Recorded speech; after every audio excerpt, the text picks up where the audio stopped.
Melvin Yates. We're back with another renovation project. We're gonna start bringing you some of the outdoor projects that we've been doing. You guys have seen lots of the indoors, the bathrooms, the kitchens, the showers, all of that stuff. But now we've been working on some outdoor stuff. So I want to bring it to you. This is actually a shed. This is actually day 2. We're only day 2, and we did day 2 and probably not even halfway through day 2. We've been at it probably about 3 hours today. This is a simple shed that can be built. It's going to be about a 4-day project, so we're working on it. We worked on it yesterday, we're working on it today. Like I said, we're about 3 hours in on today. But just so you can just come on in and take a look at the farm.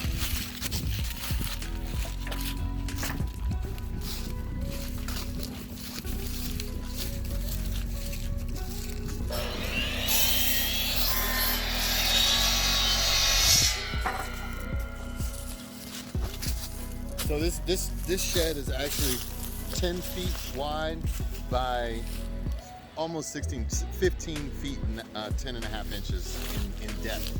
So we can squeeze through.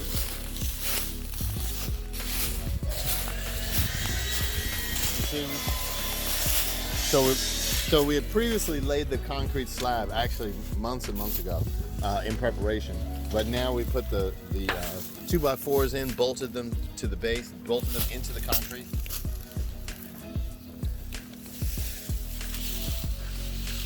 And actually they're working on the trusses on the roof, and the expectation is we should get the siding done in the roof, and then it's just a matter of the insulation in the interior. So just wanted to bring you this update, and I'll see you actually tomorrow.